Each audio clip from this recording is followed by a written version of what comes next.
नमस्कार, मैं ऋतिक नायक। इस वक्त हम मौजूद है पैलेस गार्डन में और यहाँ पर आज़ाद शिक्षक संघ, अध्यापक शिक्षक संघ का एक कार्यक्रम हो रहा था जिसमें बड़ी संख्या में अध्यापक जुटे थे। ये अध्यापक अलग अलग जगह से आए थे। इन्होंने यहाँ पर विचार विमर्श किया, इनकी चर्चाएं हुई है और ऐसे में हमारे साथ यहाँ पर मौजूद हैं इनके प्रांतीय अध्यक्ष। उनसे बात करेंगे और जानेंगे कि आखिर क्या मसले थे, क्या विषय थे जिन पर यहाँ पर चर्चा की गई है और इनकी क्या मांगे हैं। सर, बड़ी संख्या में अध्यापक यहाँ पर एकजुट हुए हैं, आप भी यहाँ पर आए हैं, क्या विषय रखे गए हैं? आज हमारा जो मुख्य उद्देश्य था कि कोरोना काल समाप्त होने की स्थिति में आ रहा है, वैक्सीन भी हमारे देश में आ चुकी है। आज हम शिक्षकों ने शिक्षा गुणवत्ता सम्मेलन यहाँ पर आयोजित किया कि जो हमारी कोरोना काल में जो बच्चों की पढ़ाई नहीं हो पाई है उसको हम बेहतर रूप से शासकीय स्कूलों में हम कैसे बेहतर रूप से पढ़ाई करवा सकें। और हमारे शिक्षकों ने ये भी महसूस किया है कोरोना काल में मृत्यु का बड़ा डर रहा सबको इस बीमारी के कारण। तो हम सभी को जो नए वर्ग है इनको एनपीएस लागू है, पुरानी पेंशन लागू नहीं है, तो भविष्य के लिए सब खौफनाक है। तो इसलिए हमने निश्चय किया है कि हम शासकीय स्कूलों की शिक्षा व्यवस्था सुधारने के लिए जितना प्रयास करना पड़े, अपना स्कूल अपने बच्चे समझ करके उसके लिए हम सब ने तैयारी की है कि शासन के निर्देशों का पालन करते हुए हम शासकीय स्कूलों की दिशा और दशा सुधारने का काम करेंगे। और ये भी कि हमने निर्णय लिया है कि हम अपने शिक्षकों के भविष्य को सुरक्षित करने के लिए 2021 में ही पुरानी पेंशन लागू करा के रहेंगे।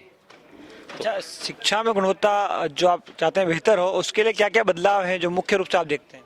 अभी जो नई शिक्षा नीति आ रही है तो हमने सबसे पहले माननीय शिक्षा मंत्री जी और माननीय आदिम जाति मंत्री जी की मंशा अनुसार हमने सभी शिक्षकों से अनुरोध किया है कि आप नवीन शिक्षा नीति का अध्ययन करें और हम भी अपनी शैक्षणिक गुणवत्ता को बढ़ाने के लिए अधिक से अधिक बच्चों को संपर्क में रहें।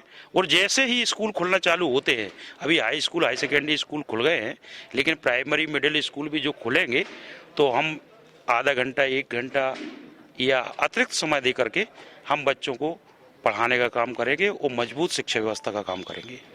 अच्छा, झाबुआ जो है थोड़ा सा यहाँ पर लिटरेसी के मामले में कहा जाता था कि पीछे है, तो ऐसे में झाबुआ के लिए आप क्या फोकस करेंगे?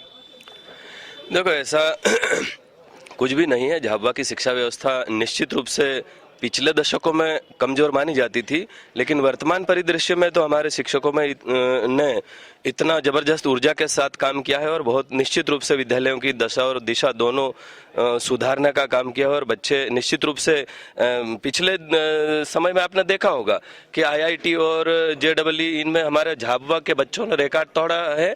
और उसके बाद में मध्य प्रदेश लोक सेवा आयोग में आप रिकॉर्ड उठा के देखें झाबुआ की क्या स्थिति थी। और आज मतलब प्रशासनिक पदों पर हमारे जो बच्चे हैं बहुत ऊंची उड़ान भर रहे हैं। तो आप ये तो नहीं कह सकते, वर्तमान में हमने इस स्थिति को बहुत अच्छे से कंट्रोल कर लिया। बेशक जो स्तर है वो सुधरा है, लेकिन सरकार से आप क्या उम्मीद करेंगे कि इस बदलाव को लाने के लिए, इस नवाचार के लिए सरकार आपको क्या सहयोग करे? हमारे सरकार से अपेक्षा है सरकार ग्रामीण क्षेत्र में, विशेषकर झाबुआ जिले में जो संसाधन है, भौतिक संसाधन है, जैसे शिक्षकों की कमी है उसकी पूर्ति की जाए।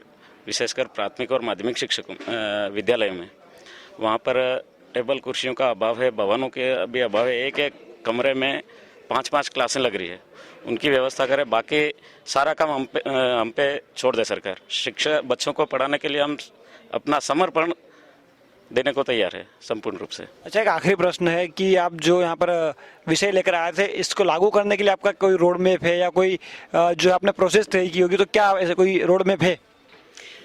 हमारे अभी अपने जिले स्तर पर ये सम्मेलन चूँकि पूर्व से हमारा तय था कि हम झाबुआ जिले में हम 4-5 साल पहले से नहीं आए हैं, तो अब हमारा ऐसा विचार है कि हर ब्लॉक स्तर पर और जिले स्तर पर हमारी शिक्षा गुणवत्ता सुधार संगोष्ठी होंगी और हम सभी शिक्षक राष्ट्र हित में, देश हित में काम करने के लिए हर प्रयास करेंगे।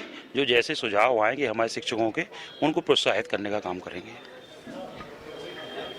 तो आपने सुना किस तरीके से सभी अध्यापक यानी शिक्षक जो हैं यहाँ पर शिक्षा की गुणवत्ता पर विषय था उस पर चर्चा करने आए थे। इनका मानना है कि कोरोना ने हमारी जो शैक्षणिक गतिविधियां उनको प्रभावित किया और ऐसे में अब ज़रूरत है कि हम वापस से जुटे और अपनी जो शिक्षा है, जो सबसे महत्वपूर्ण पहलू माना जाता है व्यक्ति के जीवन का, उस पर गुणवत्ता पर काम करें। और जो टीचर्स हैं उनकी भी जो है लाइफ में जो दिक्कतें आती हैं, जैसे कि एक पेंशन का जो विषय बताया इन्होंने, उस पर काम करें। और सरकार से इन्हें अपेक्षा है कि सरकार इनका सहयोग अवश्य करेगी और ये अपने कार्य में अपने जो इनका प्रयास है उसमें सफल ज़रूर होगी।